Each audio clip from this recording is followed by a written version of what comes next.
नमस्कार प्रिय दर्शकों, हाजिर हूं मैं गुरु राशि परिवर्तन प्रभाव को लेकर।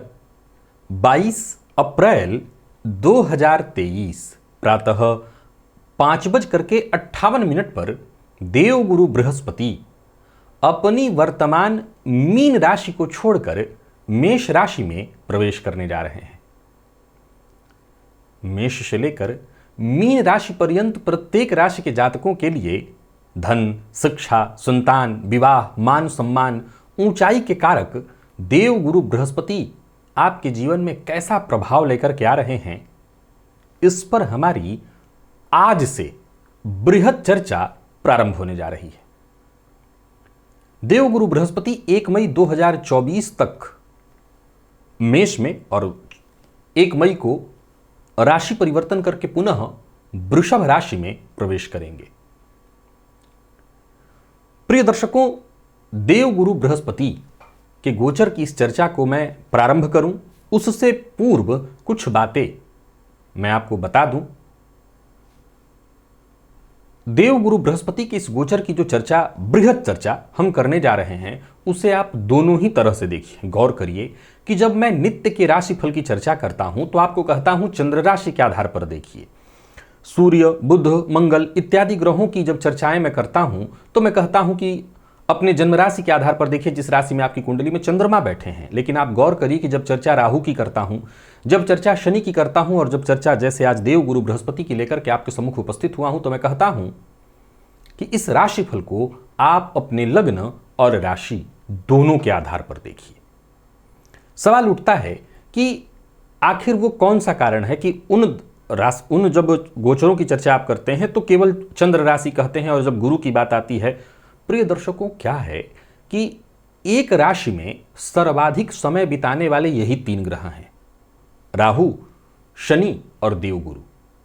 अब किसी भी राशि पर जब ये इतना लंबा समय व्यतीत करते हैं तो सीधी सी बात है, इनका बहुत ज्यादा प्रभाव जातक के जीवन पर पड़ता है। तो सवाल खड़ा होता है कि भाई चंद्रमा, तब इसका मतलब 2 दिन तक राशिवाद, 2.25 दिन में एक राशि परिवर्तन करते हैं तो उनका प्रभाव नहीं पड़ता है? बिल्कुल पड़ता है, लेकिन उस प्रभाव का जो लक्षण दृष्टिगोचर होता है वो तत्क्षण हो जाता है। देवगुरु बृहस्पति किस चीज के कारक हैं? विवाह के कारक हैं, संतति के कारक हैं, शिक्षा के कारक हैं। शनिदेव नौकरी के कारक हैं, आजीविका के कारक हैं, हमारे जीवन में दुख, कष्ट, रोगों के कारक हैं। अब सवाल उठता है कि इन सभी चीजों का हमारे जीवन पर लंबा प्रभाव होता है। संतति चाहिए तो एक दिन की बात तो है नहीं है, 1 वर्ष का समय, लगभग 9 महीने का समय तो इसमें लग ही जाता है। तो ये प्रक्रिया है। शिक्षा चाहिए तो एक दिन की बात तो है नहीं, वर्षों की शिक्षा का समय वर्षों में लग जाता है। तो इन चीजों पर विशेष गहरा अध्ययन, तो सवाल फिर खड़ा होता है कि भाई जब हम मंगल की बात करते हैं 45 दिन का वो राशिफल होता है, सूर्य की बात करें तो 1 महीने का, तो कम से कम ये भी तो समय है, इसका भी तो प्रभाव हमारे जीवन पर पड़ता है। यहां पर जरूर मैं कहना चाहता हूं कि निसंदेह उचित तो यही होता है कि जब भी किसी बड़े गोचर को देखा जाए या किसी भी तरह के गोचर को देखा जाए तो उसका रूल यही है, नियम यही कहता है कि लग्न और राशि दोनों के आधार पर देखा जाए और उसका आकलन किया जाए। लेकिन सामान्य तौर पर मैं जब इन 3 ग्रहों की चर्चा बताता हूं तभी आपको मूल रूप से कहता हूं, क्योंकि आम परिस्थितियों में जो जानते हैं वो तो देखते हैं। मुझसे लोग जब मिलते हैं तो कहते हैं कि मैं देखता हूं दोनों के आधार पर, लेकिन जो नहीं जानते फिर वो परेशान हो जाएंगे कि इसको देखूं कि उसको देखूं। एक आम व्यक्ति जो अपने आम जीवन में इतना मस्त और व्यस्त है, जरूरी नहीं है कि ज्योतिष की इन गूढ़ बातों को बहुत आसानी से समझ ले। तो वो कम से कम इतना तो समझ ही ले कि 50% भी प्रभाव को अगर वो कायदे से समझ ले तो अपनी दिनचर्या को, अपने जीवन को वो ठीक कर सकता है और उसका लाभ ले सकता है। तो सबसे पहले मैं बता दूं, यह राशिफल मैं आपको आपके लग्न और राशि दोनों के आधार पर बताने जा रहा हूं, अर्थात आपकी कुंडली में चंद्रमा जिस राशि में बैठे हैं उसके आधार पर और लग्न के आधार पर, इन दोनों के आधार पर आप इस राशिफल को देखिए और फिर इसके बाद इसका अनुपात निकालिए। लग्न से अच्छा है, राशि से भी अच्छा है तो बहुत अच्छा बीतेगा। लग्न से अच्छा, लग्न से खराब, राशि से खराब तो कष्टदायी होगा। लग्न से अच्छा, राशि से अच्छा नहीं है, या राशि से अच्छा है, लग्न से अच्छा नहीं है, तो ये मध्यम प्रभाव देने वाला होगा। इसी तरह से गोचर को समझना है। तो आज से हम चर्चा प्रारंभ करते हैं। आज मेष, वृषभ और मिथुन, इन 3 लग्न और राशि के जातकों के लिए देवगुरु बृहस्पति के गोचर की आज हम चर्चा करेंगे। ये बातें मैं आगे आगे भी बताता रहूंगा बार बार, ताकि सभी लोगों को समझ में आ जाए। एक और बात प्रिय दर्शकों, इस बार के गोचर में थोड़ी सी अलग स्थिति उत्पन्न हो रही है। चलिए अब चर्चा प्रारंभ करते हैं, ताकि राशिफल के साथ साथ अब ये चर्चाएं भी हो जाएं। तो सबसे पहली चर्चा बोर्ड पर आपके सामने है। बोर्ड पर मेष राशि यानी 1 अंक से प्रारंभ है, तो मेष राशि की चर्चा प्रारंभ हो रही है। प्रिय दर्शकों, इस बार के देवगुरु बृहस्पति के गोचर को समझना होगा। देवगुरु बृहस्पति हमारे जीवन में जहां जहां सुख है, समृद्धि है, ऊंचाई है, धन दौलत, सब पर देवगुरु का अधिकार है। अब ये देवगुरु बृहस्पति मेष राशि में प्रवेश कर रहे हैं, जो कि अत्यंत श्रेष्ठ है। देवगुरु बृहस्पति, जैसे मेष की चर्चा यदि करें, काल पुरुष की कुंडली में मेष राशि लग्न में आती है, जहां की देवगुरु बृहस्पति दिग्बली होते हैं। तो मेष राशि के जातकों के लिए तो देवगुरु बृहस्पति दिग्बली होने जा रहे हैं, जो कि अत्यंत, देवगुरु बृहस्पति का दिग्बली होना अत्यंत श्रेष्ठ है। नवम पति बनकर के लग्न में होना अत्यंत श्रेष्ठ। पर छोटी सी परेशानी है, इस समय मेष राशि में ही राहु का संचरण है और शनिदेव की दृष्टि है। गुरु राहु की जब युति होती है तो इसे ज्योतिष शास्त्र में एक दुर्योग का नाम दिया गया है, जिसे हम कहते हैं चांडाल योग। अब ज्योतिष का एक रूल है, कहता है कि जब जन्म कुंडली में कहीं राजयोग बना हो और उस पर पापग्रह की दृष्टि पड़ जाए तो राजयोग का प्रभाव क्षीण हो जाता है। तो वहीं कोई दुर्योग बना हो और उस पर किसी पापग्रह की दृष्टि पड़ जाए, शुभ ग्रह की दृष्टि पड़ जाए तो दुर्योग का प्रभाव क्षीण होता है। पापग्रह की दृष्टि पड़ जाए तो जैसे दुर्योग पर मुहर लग जाती है कि घटना तो घटित होगी ही होगी। अब सवाल ये उठता है कि राहु शनि के इस प्रभाव से क्या गुरु का पूरा प्रभाव क्षीण हो जाएगा? तो समझने की आवश्यकता है। इस समय देवगुरु बृहस्पति अस्त अवस्था में है और अस्त अवस्था में ही मीन से वो मेष में प्रवेश कर रहे हैं। अब एक बात सदैव ध्यान रखिए, इसमें कहीं कोई दो मत नहीं कि इस गोचर के प्रभाव को मैं मिश्रित प्रभाव के रूप में ही आपके सम्मुख रखूंगा, क्योंकि देवगुरु बृहस्पति की दृष्टि बेहद प्रभावशाली है। जहां जहां वो दृष्टि डालेंगे उससे संबंधित सुखों में वृद्धि करेंगे, लेकिन वो स्वयं भी थोड़े पीड़ित हो रहे हैं राहु के साथ युति और शनि की दृष्टि से दृष्ट होने के कारण। तो उन भावों में जहां देवगुरु होंगे उसमें कमी दृष्टिगोचर होगी, परंतु जहां जहां उनकी दृष्टि होगी उसमें कोई कमी नहीं। अब गौर करिए, मेष के जातकों के लिए देखा जाए लग्न और राशि दोनों, तो देवगुरु बृहस्पति का आपकी राशि पर गोचर करना जो कि अत्यंत श्रेष्ठ है। पहले ही पॉइंट पर आप समझ लीजिए कि अत्यंत श्रेष्ठ है। देवगुरु का आपकी राशि पर आना बहुत बढ़िया, क्योंकि भाग्यपति बनकर के ये आपकी राशि में गोचर करने जा रहे हैं। तो सीधी सी बात है, जब भाग्य का स्वामी आपकी राशि में गोचर करने लगे तो कहना नहीं। देवगुरु बृहस्पति की इस गोचर से बात शिक्षा की करूं, विद्यार्थियों की जबरदस्त प्रदर्शन, वैवाहिक जीवन, देवगुरु बृहस्पति का ही काम है विवाह कराना, संतान सुख दिलाना। अब देवगुरु बृहस्पति की 5वीं और 7वीं दृष्टि सप्तम और पंचम पर पड़ने के चलते विवाह का सुख भी प्राप्त होगा और संतान का सुख भी प्राप्त होगा। जीवन साथी का, परिवार का पूरा सहयोग मिलेगा। योजना बना करके आप अपने सभी कार्य करिए। कोई नया व्यापार इत्यादि शुरू करने की सोच रहे हैं तो करिए। जीवन साथी के साथ अगर व्यवहार में कोई परेशानी उत्पन्न हो गई थी, दाम्पत्य जीवन में कलह परेशानी उत्पन्न हो गई थी, तो वो दूर होगी। आपके आत्मविश्वास में वृद्धि होगी। कोई नया व्यापार इत्यादि शुरू करने की सोच रहे हैं तो कर सकते हैं। पार्टनरशिप में कोई कार्य शुरू करने की सोच रहे हैं तो कर सकते हैं। यूं समझ लीजिए कि ठान लीजिए और कदम आगे बढ़ाइए, आपको सफलता मिलेगी। यह गोचर आपको हर तरह से धन दौलत सफलता देने वाला है। यूं समझ लीजिए कि संभावनाएं तो इतनी जबरदस्त और इतनी अधिक है कि कल्पना से कहीं अधिक आपको मिलने वाला है। खान पान पर नियंत्रण रखिएगा, पेट का ख्याल रखिएगा और धन हानि होगी। अब चूंकि व्ययस भी बनते हैं देवगुरु, तो वो हानि नहीं होगी, असल में अपने स्वयं के ऊपर खर्च थोड़ा बढ़ जाएगा। तो इसके चलते हो सकता है धन के अधिक व्यय के चलते मन आपका अशांत हो। बहस और विवाद से आपको दूर रहना होगा। किसी भी काम को जल्दबाजी में अंजाम नहीं देना, बहुत अच्छे से उसको समझिए, भली भांति समझने के बाद ही कोई काम करिए। और सबसे ज्यादा जरूरी है आत्मसंयमी बन जाइए। खान पान से लेकर के जीवन को जितना हो सके देवगुरु बृहस्पति का लाभ लेना है, तो ये बात सदैव ध्यान रखना होगा कि जितना आत्मसंयमी होंगे देवगुरु बृहस्पति आपको उतना ही अच्छा प्रभाव देंगे। आइए जरा मैं बोर्ड पर अब इस गोचर को समझाऊं कि ये सब तो मैंने अच्छा ही कहा, खराब क्या है समझिए। देवगुरु बृहस्पति आपके व्यक्तित्व से संबंध बनाएंगे, गुरु राहु की युति और शनि की दृष्टि। अब हमारे जीवन में चाहे वो संतति का सुख हो, व्यापार का सुख हो, धार्मिक कृत्य हो, तो ये सारी चीजें तो बहुत अच्छी दिख रही हैं। खराब क्या होगा? अब देखिए, जब आप कुछ भी करते हैं, चाहे वो विवाह की बात हो, संतान की बात हो, धार्मिक कृत्य हो, और मन आह्लादित होता है, खुश होता है, या जब भी आप कोई काम करते हैं उससे समाज में मान सम्मान बढ़ता है, तो हमें उस कार्य को करने में और ज्यादा आनंद आता है। लेकिन यहां थोड़ी अलग कहानी है। चीजें सब कुछ आपके पक्ष में होंगी, ऐसा कुछ भी नहीं है जो आपके विपक्ष में है, लेकिन प्रतीति क्योंकि चांडाल योग व्यक्तित्व में लगा हुआ है, शनि की दृष्टि है, तो प्रतीति जो कार्य आज होना है 10 दिन के बाद यानी उसमें विलंब हो जाएगा, दिक्कतें होने लगेंगी। विवाह की बात है, जैसे मेष राशि के जातकों के लिए 1 वर्ष तक अब यहां से देवगुरु बृहस्पति जब तक उनका गोचर है 1 मई तक, तब तक विवाह की संभावना अब आपकी बनती है। संतति सुख नहीं है, आप संतति सुख के लिए प्रयत्न कर सकते हैं। तो ये सारी चीजें बन रही हैं, पर अब उसमें परेशानी आएगी। राहु के साथ गुरु के होने के चलते काम बनते बनते हो सकता है अंत में जाकर के बिगड़ जाए। तो अंतिम परिणति अगर आप देखना चाहते हैं तो वो बिल्कुल आपके पक्ष में है। आप अंतिम रिजल्ट देखना चाहते हैं तो चाहे वो राहु के साथ हो, शनि की दृष्टि से दृष्ट हो, परिणति खराब नहीं निकलने वाली, परिणति आपके पक्ष में, यानी मेष की बात कर रहा हूं, मेष लग्न और राशि, लेकिन रिजल्ट डिले होगा, दिक्कत होगी। विवाह की ही बात चली तो उसमें दिक्कत, पार्टनरशिप में मैंने कहा व्यापार शुरू कर लीजिए, 100% कर लीजिए, लेकिन संभव है कि पार्टनर के साथ मन नहीं बैठ पाएगा, मन नहीं मिल पाएगा, व्यर्थ की कुछ ना कुछ टेंशन परेशानियां आती रहेंगी, तो दिक्कतें आएंगी, परंतु काम आपका 100% होगा। तो मेष राशि के जातकों के लिए अगर देव गुरु बृहस्पति की राहु के साथ युति और शनि के दृष्टि प्रभाव को हम अगर अलग कर दें तो यह गोचर अति उत्तम है, अत्यंत श्रेष्ठ प्रभाव देने वाला है। कुल मिलाकर के यूं समझ लीजिए कि भाग्य का संपूर्ण साथ मिलेगा। धार्मिक कृत्य करते रहिए, अच्छे कार्य करिए, बल्कि आपकी कुंडली में देव गुरु बृहस्पति अच्छी स्थिति में है तो इस गोचर काल के दौरान पीला वस्त्र धारण करिए, पीला रंग का पुखराज अच्छा मिल जाए तो वो लेकर के धारण करिए, पीपल का वृक्ष लगाइए या गुरुवार के दिन पीपल वृक्ष की परिक्रमा करिए, इससे आपको बहुत फायदा मिलेगा। देव गुरु बृहस्पति को अच्छा और बलि करने के लिए धार्मिक कृत्य करना चाहिए, मंदिर इत्यादि जाना चाहिए।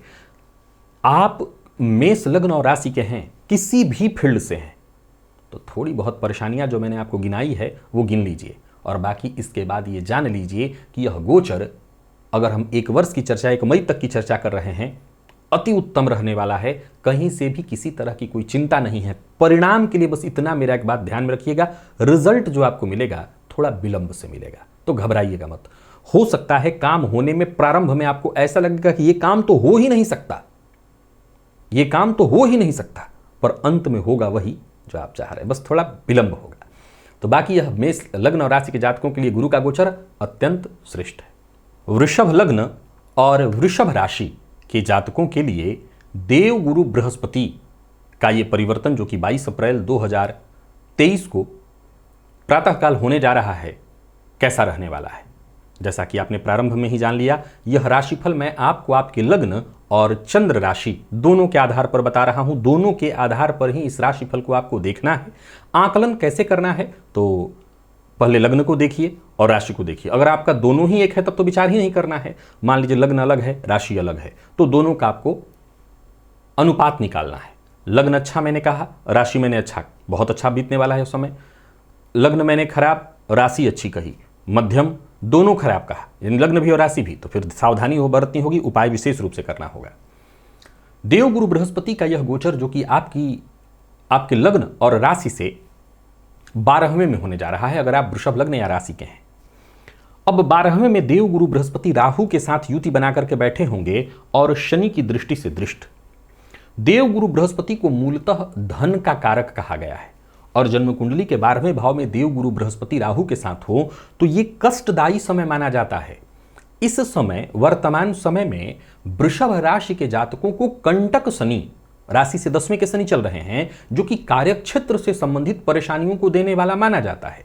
अब ये जब राहु के साथ देव गुरु बृहस्पति युति बनाकर के 12वें में गोचर करेंगे और शनि की दृष्टि से वो दृष्ट होंगे, तो संभव है कि आपके नौकरी या व्यापार में व्यर्थ की परेशानियां आने लगे, कोर्ट कचहरी का चक्कर लग जाए, किसी न किसी तरह की परेशानियों से आपको जूझना पड़ेगा। अब देव गुरु बृहस्पति आपके लिए अष्टम और साथ ही साथ लाभपति बनकर के व्यय में गए हैं। वैसे तो लाभेश का व्यय में जाना कोई बहुत खराब नहीं है, उसके चलते मैंने हमेशा समझाया है कि भाई जब धन आएगा तभी तो व्यय होगा, तो ये कोई समस्या की बात नहीं है। परंतु अगर आप गौर करें तो यहां पर राहु होंगे और यहां शनि, फलतः इस भाव को अभी भी पाप कर्तरी योग लगा रहेगा, फलतः लाभ में भी बाधा आएगी और व्यर्थ के व्यय बढ़ेंगे। यानी आगमन का जो मार्ग है वो तो बाधित रहेगा, परंतु व्यय का मार्ग उसी तरह से खुला रहेगा। फलतः मानसिक चिंता, परेशानी तो आपकी बढ़ने ही वाली है। कंटक शनि का ये प्रभाव भी चल रहा है, तो यह गोचर आपके लिए बहुत अच्छा नहीं कहा जाएगा। इस गोचर से थोड़ी परेशानी होगी, लेकिन ये बात कभी ना भूलिए कि देव गुरु बृहस्पति, चाहे किसी भी लग्न की चर्चा की जाए, भाग्य के कारक वही होते हैं, संतति विवाह के कारक, धन के कारक आपके लिए वही होते हैं। अब चूंकि इस समय जबकि आपकी राशि से देवगुरु बृहस्पति 12वें में गोचर करेंगे तो उनका किसी तरह से भी दृष्टि संबंध अगर आप देखें तो आपके पंचम या सप्तम भाव पर नहीं बनेगा।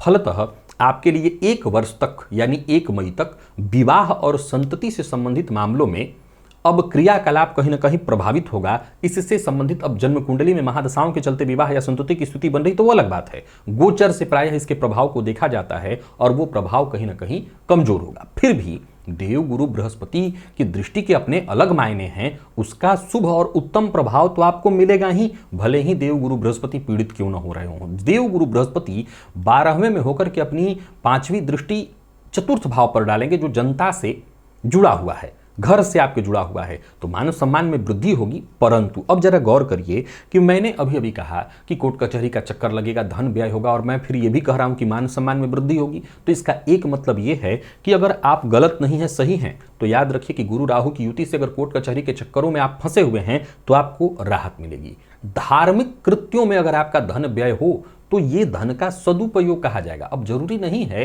कि धार्मिक कृत्य मैंने कहा तो आप कल से पूजा करने और कल से तीर्थ यात्रा पर निकल जाइए। धार्मिक कृत्यों का अर्थ है जो आपके सत्कर्म है, सही कर्म है, उसको आप करिए। विदेश वगैरह की यात्रा करने की सोच रहे हैं तो आप यात्रा कर सकते हैं, यात्रा से आपको लाभ होगा। इस गोचर काल में विदेश में प्रॉपर्टी अगर बनाने की सोच रहे हैं तो ये काम 100% हो सकता। अब सब कोई विदेश में प्रॉपर्टी तो बनाएगा नहीं, लेकिन हाँ अगर आपकी पूर्व से ऐसी स्थिति है, विदेश से आप जुड़े हुए हैं, वहाँ प्रॉपर्टी लेने की सोच रहे हैं, बढ़िया। कामकाज के सिलसिले में अगर लंबी यात्रा भी आपको करनी है तो कर सकते हैं।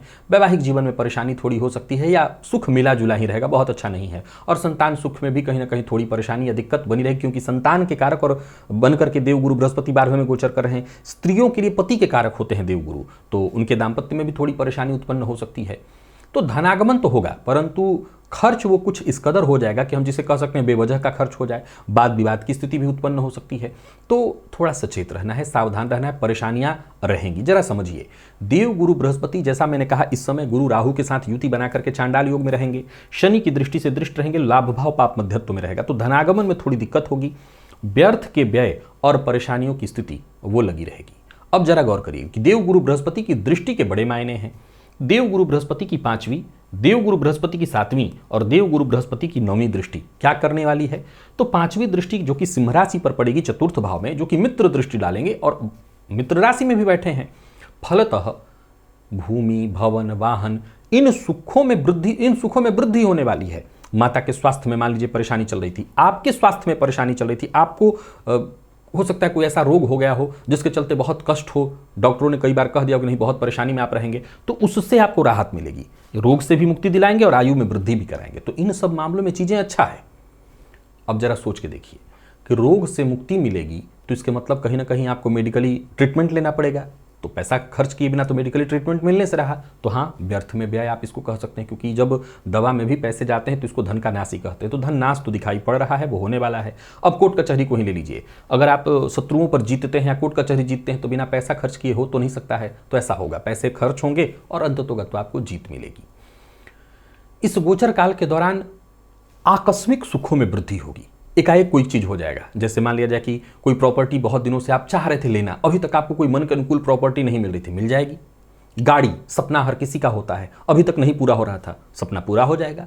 तो आकस्मिक घटनाएं घटेंगी जो कि आपके पक्ष में होगा। लेकिन कुल मिलाकर के अगर मैं इस गोचर का परिणाम आपके लिए रखना चाहूंगा तो मैं इसको 50-50 ही कहूंगा। जैसे मैंने मेष के लिए बहुत अच्छा कहा, मैं आपके लिए बहुत अच्छा नहीं कहूंगा। अब शनि की दृष्टि भी पड़ रही है 12वें पर, तो देखिए मैंने एक अभी बात कही कि आप विदेश जाना चाहते हैं, विदेश में प्रॉपर्टी लेना चाहते हैं, तो ये सब अच्छा होगा। लेकिन चूंकि शनि की दृष्टि पड़ रही है, गुरु राहु के साथ हैं, तो परिणाम इतना आसानी से नहीं निकलेगा, हर चीज में थोड़ी दिक्कत होगी। प्रॉपर्टी तो मिल जाएगी, काम भी बन जाएगा, आप विदेश भी चले जाएंगे, लेकिन अब इसी विदेश जाने की जो प्रक्रिया है उसमें तरह तरह की अड़चने आएंगी। कागज बनते बनते अंत में रुक जाएगा, कोई ना कोई हर दिन नया कागज मांगा जाएगा आपसे, जिसके चलते भागम भाग, दौड़, परेशानी, थकान, मानसिक परेशानी से जूझेंगे। अब जरा मेरे एक और पॉइंट पर गौर करिएगा, इस समय कंटक शनि आपको चल रहा है, जिसके चलते कार्यक्षेत्र में थोड़ी परेशानी। अब मान लिया जाए कि आपके कार्यक्षेत्र में सचमुच कोई परेशानी है, किसी तरह की अड़चने हैं, कानूनी अड़चन चल रही है, तो अंत में जीत आप जाएंगे जरूर, परंतु परेशानी के साथ, कष्ट होगा, व्यर्थ के व्यय होंगे, दिक्कतें होंगी, और तब जीत मिलेगा। क्या करना है आपको, आपको भी उपाय करना होगा, केसर का तिलक लगाइए और गुरुवार के गुरुवार ही लगाइए विशेष रूप से। और साथ ही साथ गुरुवार के दिन विशेष रूप से अपने पास पीला रुमाल रखने का प्रयास करिए, तो इससे आपको कुछ हद तक राहत मिल जाएगा। और इस गोचर काल के दौरान गलत कार्य, गलत लोगों की संगति, गलत खान पान, गलत आदत, इससे बचकर के आपको रहना होगा। तभी जाकर के यह गोचर आपके लिए कुछ हद तक ठीक, या फिर जैसा मैंने 50-50 की बात कही उसमें आपके लिए अच्छा होगा, नहीं तो मुश्किल और परेशानियों का सामना करना पड़ सकता है। मिथुन लग्न और मिथुन राशि के जातकों के लिए देवगुरु बृहस्पति का ये परिवर्तन जो कि 22 अप्रैल 2023 को प्रातः होने जा रहा है, आपके लिए यह गोचर कैसा रहने वाला है।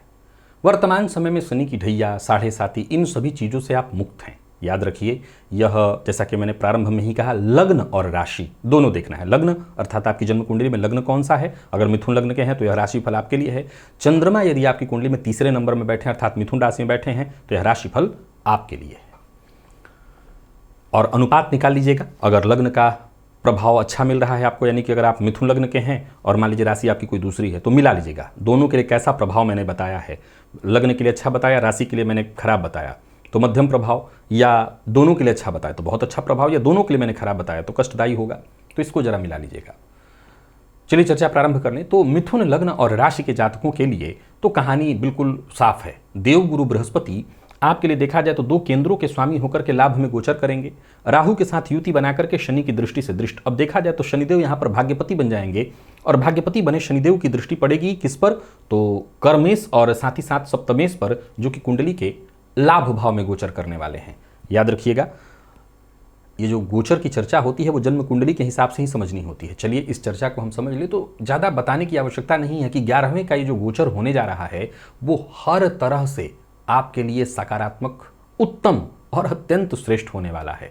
हाँ, कुछ मामलों में सावधानी तो आपको भी बरतनी है स्वास्थ्य को लेकर के, लेकिन ऐसा नहीं है कि कोई स्वास्थ्य खराब होने जा रहा है। वरन स्वास्थ्य में अगर पहले से कोई परेशानी है तब तो आप समझ लिए कि उससे आपको राहत मिल जाएगी, मुक्ति मिल जाएगी। लेकिन आपके खान पान, क्योंकि हमेशा एक बात ध्यान रखिएगा, जब भाग्य का साथ मिलता है, आप 4 कदम चलें और 14 कदम का आपको फायदा मिलता है, तो कमोबेश इंसान का एक स्वभाव है कि वो अपनी आदतों को खराब कर लेता है। तो फिर जो परेशानी उत्पन्न होती है वही खतरनाक होती है। एक आम जीवन जी रहा व्यक्ति यदि परेशानी उत्पन्न कर भी ले अपने जीवन में, तो परेशानी इतनी गहरी नहीं होती है। वैवाहिक जीवन, अगर इसमें आपको कलह की स्थिति दिखाई पड़ रही थी, विवाद की स्थिति दिखाई पड़ रही थी, तो अब इस स्थिति से आपको मुक्ति मिल जाएगी। ये परेशानी अब आपकी दूर होगी। नौकरी, व्यापार, परिवार, हर मामले में अच्छा लाभ, अच्छी सफलता। अभी तक अविवाहित हैं तो विवाह का सुख, संतति से वंचित हैं तो संतति का सुख, यानी कुल मिलाकर के आपके जीवन में, आपके धन में, आपके परिवार में यानी विस्तार ही दिखाई पड़ रहा है। कोई बड़ा निवेश इत्यादि करने की सोच रहे हैं तो यह गोचर बहुत अच्छा है। व्यापारी वर्ग व्यापार में आगे बढ़ सकते हैं, विदेश से जुड़ करके काम कर सकते हैं, और कुल मिलाकर के देखें तो यह गोचर आपके लिए बहुत अच्छा है। पारिवारिक सुख भी बना रहेगा, परिवार का साथ मिलेगा, प्रेम संबंध इत्यादि के लिए यह गोचर बहुत बढ़िया है। विद्यार्थियों के लिए अति उत्तम, अत्यंत श्रेष्ठ है। जैसा कि मैंने कहा, सब अच्छा है, लेकिन प्रकृति में कभी भी सिक्के का एक पहलू नहीं होता, उसका दूसरा पहलू भी होता है। तो जब सब अच्छा है तो कुछ ना कुछ तो चिंता परेशानी आएगी। इस समय जब देवगुरु बृहस्पति लाभ में गोचर करेंगे और शनिदेव कुंडली के गोचर कुंडली के भाग्य में, तो कर्म भाव को पाप कर्तरी योग लग जाएगा। फलतः ये जरूर देखने योग्य होगा कि कार्यक्षेत्र में थोड़ा उठापटक की स्थिति आएगी। देखिए, शनिदेव की मूल दृष्टि तो विच्छेदात्मक ही है, तो शनिदेव की दृष्टि के चलते थोड़ी परेशानी तो जरूर आने वाली है, थोड़ी दिक्कत जरूर आने वाली है, लेकिन इसमें इतनी बड़ी परेशानी नहीं है। कार्यक्षेत्र में थोड़ा उठापटक हो सकता है, थोड़ी परेशानी हो सकती है। आप अंतिम परिणति देखिए, अंतिम परिणति आपके पक्ष में। क्यों? क्योंकि देवगुरु बृहस्पति का राहु के साथ मिश्र युति जो है, मिश्रित युति, वो तृतीय भाव पर पड़ेगी, पराक्रम पर पड़ेगी, जहां की सिंह राशि बनी हुई है। अब पुरुषार्थ, पराक्रम अगर उस लेवल पर किया जाए तो आपके कोई काम वैसे भी नहीं रुकने वाले हैं। मैंने पहले ही कहा कि पंचम पर दृष्टि पड़ने के चलते संतान सुख, प्रेम का सुख इत्यादि आपको प्राप्त होगा। निवेश इत्यादि करना आपके लिए बहुत बढ़िया होगा। अभी तक अविवाहित हैं तो विवाह का सुख आपको प्राप्त हो जाएगा। वैवाहिक जीवन में कोई परेशानी थी तो वो परेशानी दूर होगी। स्त्रियों के लिए विशेष रूप से देवगुरु बृहस्पति पति के कारक होते हैं, तो वो राहु के साथ युति बनाकर के शनि की दृष्टि से दृष्ट, तो ये जरूर हो सकता है कि आपके जीवन साथी यानी पति के जीवन में थोड़ी परेशानी आए, कार्य क्षेत्र में उनको उठापटक देखना पड़े। हालांकि मैं ये नहीं कह रहा हूं कि आपके लिए बहुत खराब है, बल्कि आप दोनों के बीच गौर करिएगा कि पति को कष्ट हो सकता है, लेकिन आप दोनों के बीच यदि कोई परेशानी थी, कलह की स्थिति थी, पड़ तो यहां राहु की दृष्टि भी रहेगी, लेकिन चूंकि ये देव गुरु की राशि है और गुरु अपनी राशि को देखेंगे नवी दृष्टि से, फलतः यो भाव स्वामी दृष्टो युतोवा, तो ये सभी राशियों के लिए लागू हो रहा है कि गुरु की जो दृष्टि पड़ रही है सिंह और धनु पर पड़ रही है, साथ ही साथ तुला पर पड़ रही है। तो तुला वाली राशि जो है वो इनकी शत्रु राशि है, पर इसके बावजूद चूंकि गुरु की दृष्टि अपने, मान लिया जब मिथुन की अभी मैं चर्चा कर रहा हूं, तो मिथुन के जातकों के लिए अगर देखा जाए, इससे पहले मेष के लिए मैंने बहुत अच्छा कहा, तो मिथुन के लिए देखा जाए तो इनके लिए अगर देखें देव गुरु के लिए अति विशिष्ट भाव है, कारक भाव है। तो कारक भाव पर जब दृष्टि डालेंगे तो उस भाव की वृद्धि करेंगे, फलतः संतान, दाम्पत्य, इन सभी सुखों में वृद्धि। कोई नया व्यापार इत्यादि अभी तक आपने नहीं किया हुआ है, या व्यापार करने की सोच रहे हैं, आपके मन में कल्पना थी पर किसी न किसी कारण से बाधा उत्पन्न हो रही थी, आप नहीं कर पा रहे थे, अब शुरू करिए, नया व्यापार प्रारंभ करिए। नौकरी अगर नहीं है तो नौकरी मिलेगी, यानी कुल मिलाकर के थोड़ी दिक्कत होगी क्योंकि कर्म भाव यहां पर पाप मध्यत्व में रहेगा, परंतु आय के रास्ते भी बनने वाले हैं। ये बात भूलिएगा मत कि देव गुरु बृहस्पति ऐसे लाभ तो होगा नहीं, आय के रास्ते उत्पन्न करेंगे। तो आय के जब रास्ते उत्पन्न करेंगे तो थोड़ी दिक्कत हो, थोड़ी परेशानी हो, परंतु अंततोगत्वा जीत आपकी होगी और आय से संबंधित रास्ते बन जाएंगे। अब यहां गौर करिए कि जैसा मैंने प्रारंभ में ही कहा कि मिथुन राशि के जातकों को ढैया, साढ़े साती वगैरह कुछ भी नहीं चल रहा है। हर तरह से देखें तो स्थिति आपके पक्ष में है। शनिदेव भाग्यपति बनकर के भाग्य भाव में गोचर कुंडली में गोचर कर ही रहे हैं। आप लग्न से देख लीजिए या राशि से देख लीजिए तो यहाँ भाग्य का साथ मिल रहा है। देव गुरु बृहस्पति का धन भाव में जब संबंध, लाभ भाव में जब संबंध बन जाएगा तो अत्यंत श्रेष्ठ हो जाएगा। तो चाहे वो छोटे भाई बहन हो, उनके साथ संबंध में कोई परेशानी हो तो उससे भी अंतर आ जाएगा। संतान पक्ष, अब यहाँ गौर करिए, संतान पक्ष से यदि किसी बात को लेकर के मतभेद या मनभेद की स्थिति थी तो वो बहुत हद तक दूर हो सकता है, या आपको प्रयत्न करना चाहिए ताकि ये संबंध और ज्यादा मधुर हो जाए, इसमें जो भी परेशानी इत्यादि थी वो दूर हो जाए। तो कुल मिलाकर के देखा जाए तो मिथुन राशि के जातकों के लिए और मिथुन लग्न के जातकों के लिए ज्यादा बताने की कुछ आवश्यकता नहीं है कि आप किसी भी फील्ड से हैं। गोचर जो होता है वो स्त्री और पुरुष के लिए अलग अलग नहीं होता, दोनों के लिए एक ही होता है। वो चाहे आप गृहिणी हो या आप वर्किंग, दोनों के लिए। अगर मैंने वर्किंग के लिए बहुत अच्छा कार्यक्षेत्र में कहा तो आपका घर ही आपका कार्यक्षेत्र होता है, तो कार्यक्षेत्र घर में बहुत अच्छा बीतेगा। तो दोनों के लिए एक जैसा होता है, इसमें कोई अलग अलग प्रभाव नहीं देखा जाता। यह गोचर आपके लिए हर तरह से अत्यंत श्रेष्ठ दिखाई पड़ रहा है।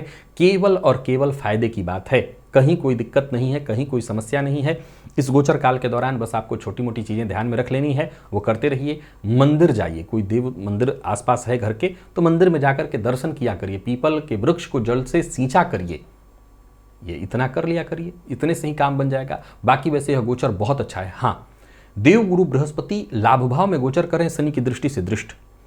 खान पान पर नियंत्रण नहीं रखा, क्योंकि मैंने क्या कहा कि कई बार जब इंसान संघर्ष में हो, परेशानी में हो और जब उसको कष्ट मिलता है तो अच्छे दिन आते हैं तो परेशानियां दूर हो जाती हैं। लेकिन कई बार अच्छे दिनों में हमारे गलत हरकतों, गलत आदतों के कारण भी हमें कष्ट देखना पड़ता है और वही वज्रलेख हो जाता है। तो इससे आपको बचना है। गलत खान पान, गलत आहार, गलत विहार, इससे अगर बचेंगे तो यह गोचर कहना नहीं बहुत बढ़िया है। सदाचरण करिए, मंदिर जाइए, दर्शन इत्यादि करिए, यह गोचर अति उत्तम आपके लिए होगा। तो प्रिय दर्शकों, बृहद चर्चा हुई 3 लग्नों की और राशियों की। मेष लग्न मेष राशि, मिथुन लग्न वृषभ राशि और मिथुन लग्न मिथुन राशि। यह गोचर आप सबके लिए कैसा रहने वाला है मैंने इसकी चर्चा की। अब कल चर्चा होगी कर्क लग्न कर्क राशि, सिंह लग्न सिंह राशि, कन्या लग्न और कन्या राशि के जातकों के लिए देव गुरु बृहस्पति का यह गोचर कैसा रहने वाला है, इसकी चर्चा कल होने वाली है। तो आज के लिए बस इतना ही, इजाजत दीजिए, पुनः मुलाकात होगी। तब तक के लिए नमस्कार।